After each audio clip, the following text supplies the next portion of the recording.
ಲಕ್ಷಾಂತರ ಅನುಯಾಯಿಗಳ ಜೊತೆಗೂಡಿ ಈ ಒಂದು ಬೌದ್ಧ ಧರ್ಮವನ್ನು ಸೇರುವ ಮುಖಾಂತರ ನಮ್ಮೆಲ್ಲರೂ ಕೂಡ ಈ ಮೂಢನಂಬಿಕೆಯಿಂದ ದೂರವಾಗಿ ಅಂತಕ್ಕಂಥ ಸಂದೇಶನ ಅವತ್ತು ಹೇಳಿ ಬೌದ್ಧರಾದರೂ ಆ ಹಾದಿಯಲ್ಲಿ ಹಂತ ಹಂತವಾಗಿ ಇವತ್ತು ನಮ್ಮ ದೇಶದಲ್ಲೂ ಕೂಡ ಬಾಬಾ ಸಾಹೇಬ್ ಅಂಬೇಡ್ಕರ್ ಅವರ ಸಂದೇಶಗಳಿಗೆ ಅನುಗುಣವಾಗಿ ಇವತ್ತು ಪರಿವರ್ತನೆ ಆಗದೆ ಇರ್ತಕ್ಕಂಥದ್ದು ನಾವು ಕಾಣ್ತಾ ಇದ್ದೇವೆ.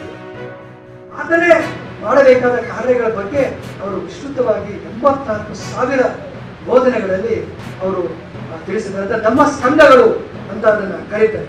ಆ ಸ್ಕಂದಗಳ ಮೂಲಕ ಬುದ್ಧರ ತತ್ವ ಚಿಂತನೆಗಳ ವ್ಯಾಪಕವಾದಂತಹ ಅಧ್ಯಯನ ಇವತ್ತು ಎಲ್ಲ ಕಡೆ ನಡೀತಾ ಇದೆ. ಭಾರತದ ತುಂಬಾ 1950 ನಂತರ ಅಂಬೇಡ್ಕರ್ ನಂತರ ನವಬೌದ್ಧಯಾನ ಆರಂಭ ಆಗಿ ಬೌದ್ಧ ಧರ್ಮ ತುಂಬಾ ಉತ್ಸಾಹ ಸ್ಥಿತಿಗೆ ಬರ್ತಾ ಇದೆ. ಹೊಂದಿರುವಂತಹ ಮಧ್ಯದಲ್ಲಿ ಹಾದು ಹೋಗುವಂತಹ ಪ್ರತಿಯೊಬ್ಬ ವ್ಯಕ್ತಿ ಎಂತಹ ಅಂದ್ರೆ ಸಾಮಾನ್ಯ ವ್ಯಕ್ತಿ ಕೂಡ ತನ್ನ ಜೀವನದಲ್ಲಿ ಅವರ ತತ್ವಗಳನ್ನ ಅಳವಡಿಸಿಕೊಳ್ಳಲಿಕ್ಕೆ ಸಾಧ್ಯವಾಗುವಂತಹ ಅಂಶವನ್ನ ಅವರು ಬೋಧನೆಯ ಮೂಲಕ ಕೊಟ್ಟು ಮತ್ತೆ ಅಷ್ಟೇ ಆ ಬೋಧನೆಗಳ ಮೂಲಕನೇ ಸಹಜವಾಗಿ ಸರಳವಾಗಿ ಬದುಕುವಂತಹ ಅವಕಾಶವನ್ನ ನಮ್ಮೆಲ್ಲರಿಗೂ ಬೋಧಿಸಿದ್ದಾರೆ.